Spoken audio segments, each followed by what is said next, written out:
Hello good morning everyone. आज है 9 मई और 9 मई से रिलेटेड जो भी इंपॉर्टेंट करंट अफेयर के टॉपिक है वो अपन डिस्कस करेंगे। उसी के साथ में जो एक्स्ट्रा फैक्ट होंगे वो भी अपन साथ में डिस्कस करते हुए चलेंगे। तो स्टार्ट करते हैं।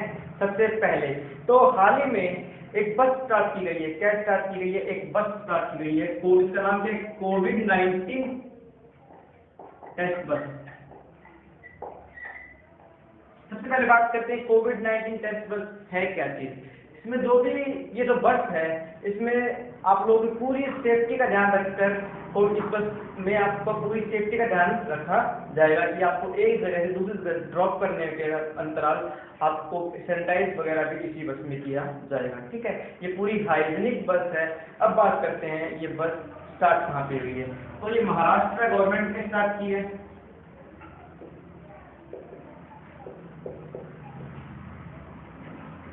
सबसे पहले महाराष्ट्र गवर्नमेंट ने स्टार्ट की है। कहाँ पे स्टार्ट की है? तो ये महाराष्ट्र में मुंबई में ये बस क्या हुई है? लॉन्च की गई है। ठीक है, अब देखते हैं ये जो बस है किसके द्वारा स्टार्ट की गई है। तो ये बस जो है किसके द्वारा स्टार्ट की गई है? ये आईआईटी मुंबई के पूर्व छात्र परिषदों के द्वारा। आईआईटी मुंबई जो है, आईआईटी मुंबई के पूर्व छात्र परिषदों के द्वारा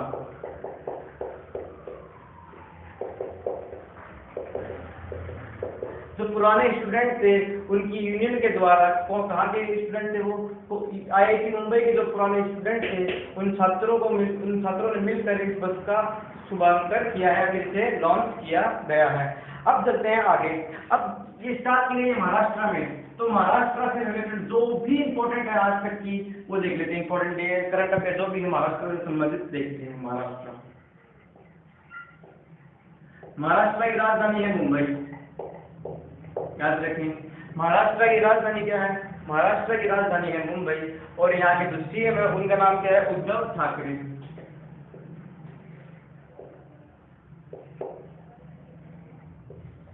यहाँ के सीएम का नाम क्या है? वो महाराष्ट्र के जो सीएम है उनका नाम है उद्धव ठाकरे। यहाँ के क्या है? सीएम। ठीक है, अब बात करते हैं गवर्नर की। यहाँ के जो गवर्नर है उनका नाम है भगत सिंह कोश्यारी। याद रखें, भगत सिंह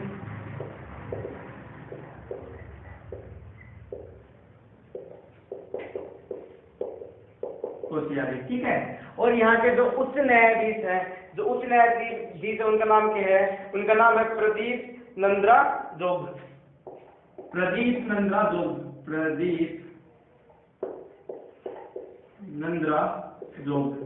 ये क्या है? ये है महाराष्ट्र के उच्च न्यायाधीश। आगे चलते हैं। यहाँ पे लोकसभा सीटें कितनी है? 48। यहाँ पे राज्यसभा सीटें कितनी है? तो बताइए महाराष्ट्र की राज्यसभा सीटें कितनी है? राज्यसभा सीटें हैं यहाँ पे 19। ठीक है, यहाँ पे लोकसभा सीटें हैं 48, राज्यसभा सीटें हैं 19। ठीक है, आगे चलते हैं। यहाँ का जो प्रसिद्ध लोक नृत्य है, महाराष्ट्र का जो प्रसिद्ध क्या है? लोक नृत्य। तो यहाँ के दो प्रसिद्ध लोक नृत्य, उनका नाम क्या है वो देख लेते हैं। तो उनका नाम क्या है? उनका नाम है तमाशा और लावनी। तमाशा, लावनी। जो महाराष्ट्र के जो प्रसिद्ध लोक नृत्य हैं उनका नाम क्या है? तमाशा और लावनी। आगे चलते हैं। ठीक है, अगला जो है वो देखते क्या है। 1995 में 1995 में, याद रखें 1995 में महाराष्ट्र मुंबई जो थी इसका नाम पहले क्या था? बॉम्बे था। 1995 में बॉम्बे का नामकरण चेंज कर दिया गया था। बॉम्बे का नाम चेंज किया गया था किसमें? मुंबई में। कब किया गया था? 1995 में, 1995 में कर दिया गया था। आगे चलते हैं।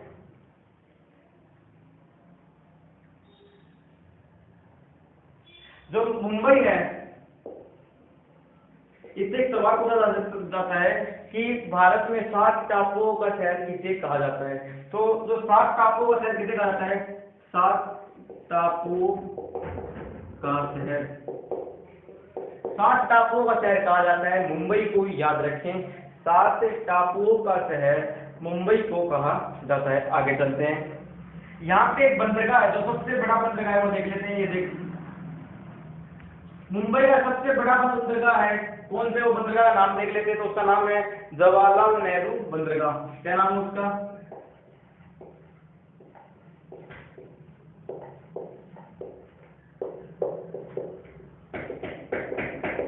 जवाहरलाल नेहरू बंदरगाह। ये भारत का सबसे बड़ा बंदरगाह है। ठीक है, आगे चलते हैं, ये पूछ सकते हैं आपके। और मुंबई में स्थित क्या है? Gateway of India. मुंबई में क्या है? मुंबई में स्थित है गेटवे ऑफ इंडिया।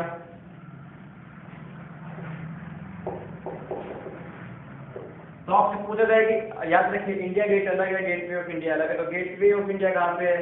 ये मुंबई में है। ठीक है, आगे चलते हैं। अगला जो है वो देख लेते हैं, अन्य क्या है यहाँ पे। Indian security press. Indian security press. Indian security press कहाँ पे है? ये है पुणे में, याद रखते हैं।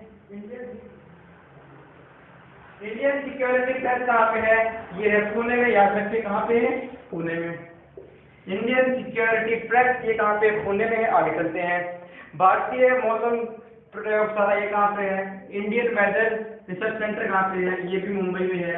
इंडियन वेदर रिसर्च सेंटर, याद रखें, ये कहाँ पे है?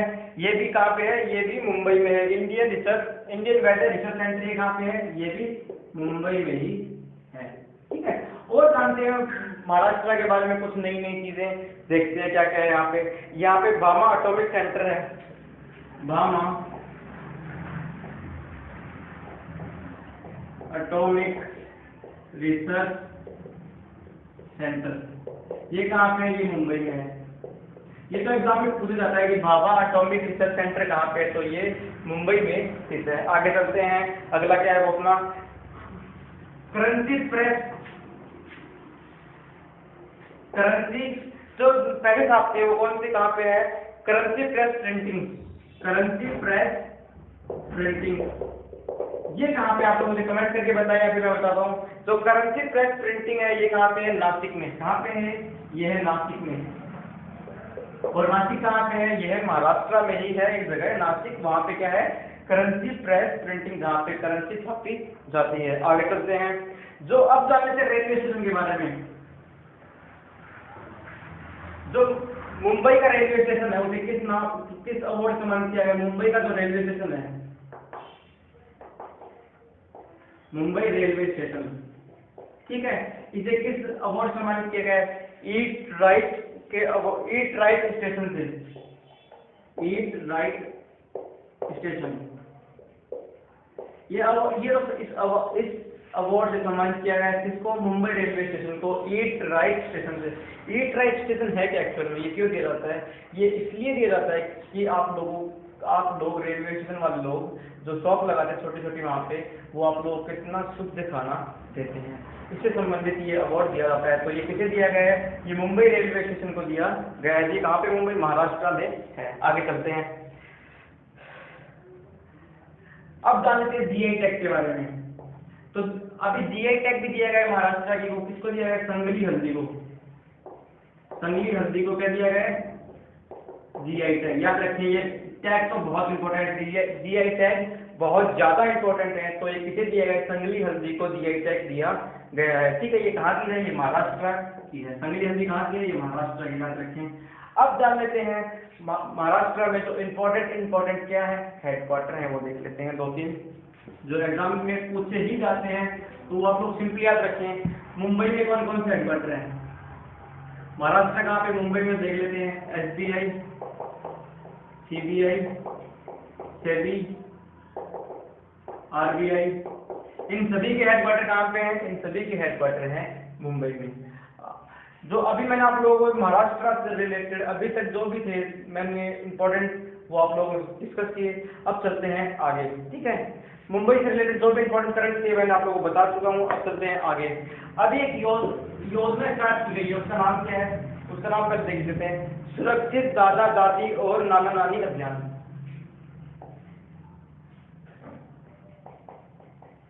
सुरक्षित दादा दादी और नाना नानी अभियान। सुरक्षित दादा दादी नाना नानी अभियान स्टार्ट किया गया है किसके द्वारा? नीति आयोग के द्वारा। किसके द्वारा?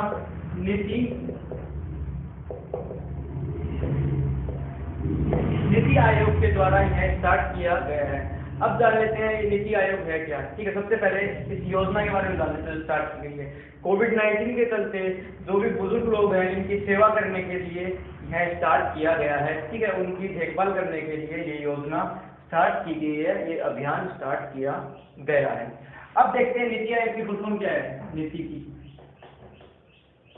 तो नीति आयोग की फुल फॉर्म क्या है? सबसे पहले ये इंपॉर्टेंट हमारे लिए क्योंकि एग्जाम में पूछी जाती है। ठीक है, तो इसकी जो फुल फॉर्म है वो क्या है? National institute for transforming India. National institute for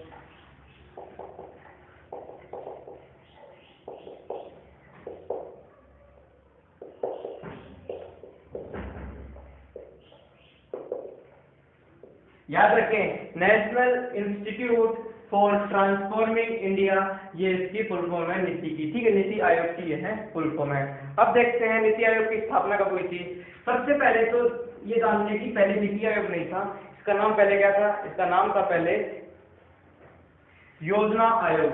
NITI Aayog का नाम क्या था पहले? योजना आयोग। अब जानते हैं इसका नीति आयोग नाम कब पड़ा? तो इसका नाम पड़ा 1 जनवरी 2005 में। 1 जनवरी 2015 में इसका नाम क्या कर दिया गया? नीति आयोग कर दिया गया। किसके द्वारा किया गया? ये भी इंपॉर्टेंट है। तो यह किया गया प्राइम मिनिस्टर जी के द्वारा। प्राइम मिनिस्टर कौन थे 2015 में हमारे? वो थे हमारे नरेंद्र मोदी जी। ठीक है, याद रखें नरेंद्र मोदी जी क्या थे? प्राइम मिनिस्टर थे। अब बात करते हैं इसका अध्यक्ष कौन होता है। नीति आयोग का अध्यक्ष कौन होता है? सबसे पहली बात इंपॉर्टेंट ये है, इसका अध्यक्ष वह होता है जो प्रेजेंट टाइम में क्या हो? प्राइम मिनिस्टर हो। प्राइम मिनिस्टर ऑलवेज इसका अध्यक्ष होगा। किसका अध्यक्ष होगा? नीति आयोग का। कौन? हमारे प्राइम मिनिस्टर होंगे, जो भी होंगे प्रेजेंट टाइम में वो नीति आयोग के प्राइम मिनिस्टर होंगे। ठीक है, इससे रिलेटेड ये भी पूछा जाता है कि इसका वाइस चेयरमैन कौन है? वाइस चेयरमैन, ये भी बहुत बहुत बहुत इंपॉर्टेंट क्वेश्चन है। वाइस चेयरमैन के बारे में तो हर बार पूछा जाता है किसी न किसी एग्जाम में। तो ये है राजीव कुमार। ये कौन है अपने? राजीव कुमार। राजीव कुमार कौन है? ये हमारे प्रेजेंट टाइम में नीति आयोग के क्या है? वाइस चेयरमैन हैं। आगे चलते हैं। यहाँ नीति आयोग के सीईओ कौन है? ये भी पूछा जा सकता है आप लोगों से, ये भी इंपॉर्टेंट है। तो ये कौन है? ये है अमिताभ कांत जी। अमिताभ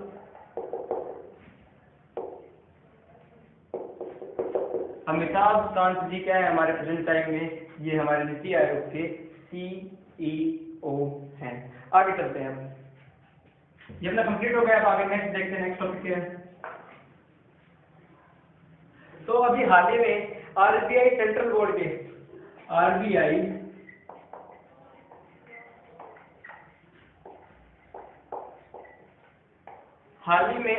सेंट्रल बोर्ड के नए निर्देशक के रूप में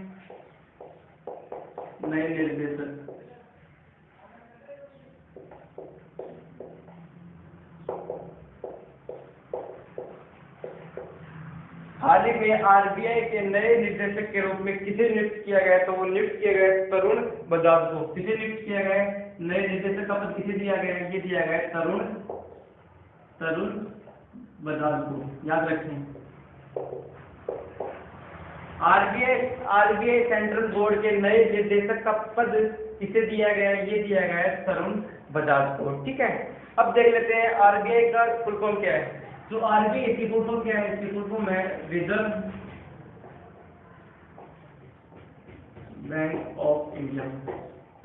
ठीक है, आरबीआई की फुल फॉर्म क्या है? आरबीआई की फुल फॉर्म है रिजर्व बैंक ऑफ इंडिया। इसकी स्थापना कब हुई थी? स्थापना भी बहुत इंपॉर्टेंट है। इसकी स्थापना हुई थी 1 अप्रैल 1935 में। पर इसको मान्यता कब मिली थी कि हमारे भारत का सेंट्रल बैंक बनेगा? इसकी मान्यता कब प्राप्त हुई थी इसको?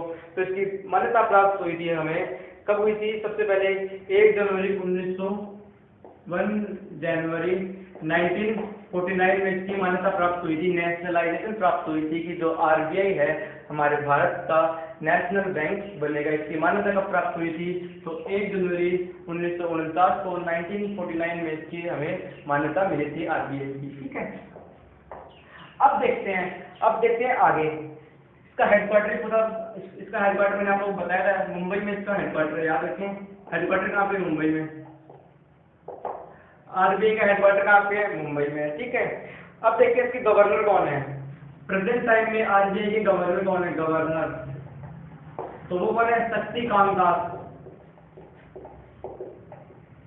शक्तिकांत दास कौन है? हमारे प्रेजेंट टाइम में क्या है? गवर्नर है। कहाँ के? आरबीआई के गवर्नर है शक्तिकांत दास। ये अभी नियुक्ति हुई इनकी 2019 के एंडिंग में इनकी नियुक्ति हुई थी, ठीक है। आगे चलते हैं। एक सवाल आप लोगों से आरबीआई से ये भी पूछा जा सकता है कि स्वतंत्रता के दौरान, स्वतंत्रता के समय हमारे गवर्नर कौन थे? तो ये आप याद रखें, स्वतंत्रता के समय हमारे गवर्नर कौन थे? उनका नाम क्या था? उनका नाम था सीडी देशमुख। क्या नाम उनका? सीडी देशमुख। याद रखें, स्वतंत्रता के समय हमारे आरबीआई के गवर्नर कौन थे? उनका नाम था सीडी देशमुख। याद रखें, इंपॉर्टेंट है। आगे चलते हैं। नेक्स्ट देखते हैं क्या है। अगला जो है वो कहां से है? अभी जो फोर्ब्स है, फोर्ब्स, इन्होंने क्या जारी की है? इंडियन बिलियनर की लिस्ट जारी की है। इंडियन बिलियनर 2020 की लिस्ट जारी की है, ठीक है। याद रखें, इंडियन बिलियनर 2020 की लिस्ट जारी की गई है। कहाँ की? भारत की। तो यहाँ पे टॉप पे कौन है? सबसे पहले टॉप पे है मुकेश अंबानी।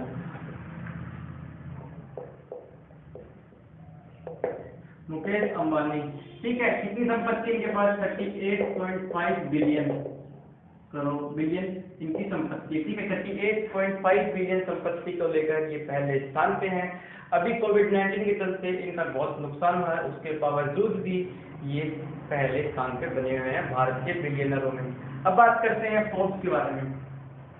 जो ये फोर्ब्स है, ये कहाँ की मैगजीन है? ये प्रकार से जानिए क्या है? मैगजीन है, ठीक है। ये क्या है? एक मैगजीन है। किस प्रकार की मैगजीन है? ये बिजनेस मैगजीन है।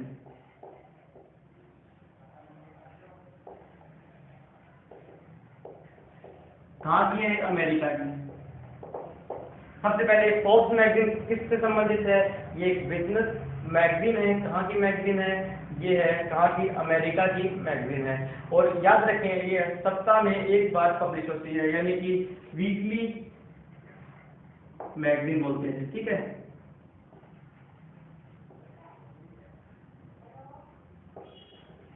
वीकली मैगजीन से कहा जाता है। याद रखिए, इसे क्या कहा जाता है? इसे वीकली मैगजीन भी कहा जाता है, जो हर सप्ताह पब्लिश होती है, ठीक है। इसके संस्थापक कौन है?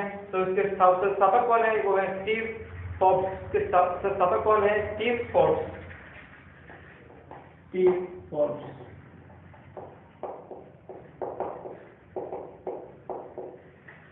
स्टीव फोर्ब्स क्या है? इसके संस्थापक हैं। अब बात करते हैं पहली मैगजीन कब पब्लिश हुई थी, तो ये भी इंपॉर्टेंट है। जो फोर्ब्स की पहली मैगजीन कब पब्लिश हुई थी?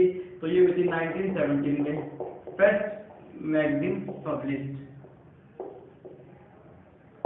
पहली मैगजीन कब पब्लिश हुई थी? तो 1917 में अमेरिका में पहली मैगजीन पब्लिश हुई थी। किसकी? फोर्ब्स की पहली मैगजीन पब्लिश हुई थी।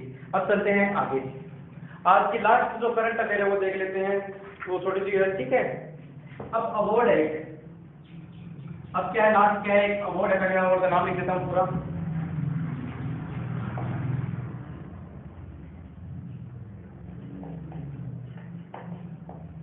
यूनेस्को गिल्मो केनी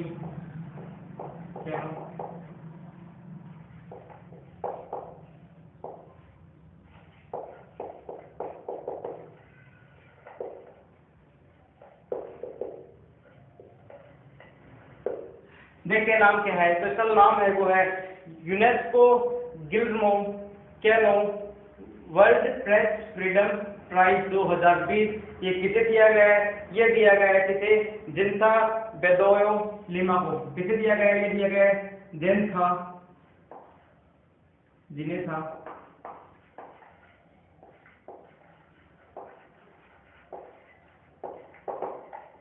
ये किसे दिया गया है? दिया गया है जिनेथा बेदोयो लिमा को, जिनेसा बिदोयो लिमा को इस अवार्ड से सम्मानित किया गया है। ठीक है, ये अवार्ड किसके द्वारा दिया जाता है? ये वाला अवार्ड ये दिया जाता है यूनेस्को के द्वारा। यहाँ पे किसके द्वारा दिया जाता है? यूनेस्को के द्वारा ये अवार्ड दिया जाता है। इसका नाम क्या है? यूनेस्को, या फिर कहा जाए Guillermo Cano World Press Freedom Prize. किसके लिए दिया जाता है? यूनेस्को के द्वारा दिया जाता है। किसके लिए किसे दिया जाता है ये अवार्ड? ये दिया जाता है किसी जर्नलिस्ट को, या फिर कहा जाए पत्रकार को। ठीक है, ये किसे दिया जाता है? पत्रकार को दिया गया है। ये किसे दिया गया? इस बार 2020 का ये दिया गया है जिनेसा बिदोयो लिमा को यह अवार्ड से सम्मानित किया गया है। ठीक है, ये कहाँ की है जर्नलिस्ट? ये है कोलंबिया की। ये कहाँ की है? ये है कोलंबिया की, याद रखिए। कोलंबिया में जर्नलिस्ट को इस अवार्ड से सम्मानित किया गया है। आई होप आप लोगों को वीडियो अच्छी लगी होगी। अगर वीडियो अच्छी लगी हो तो वीडियो को लाइक करें, शेयर करें और चैनल को सब्सक्राइब करें।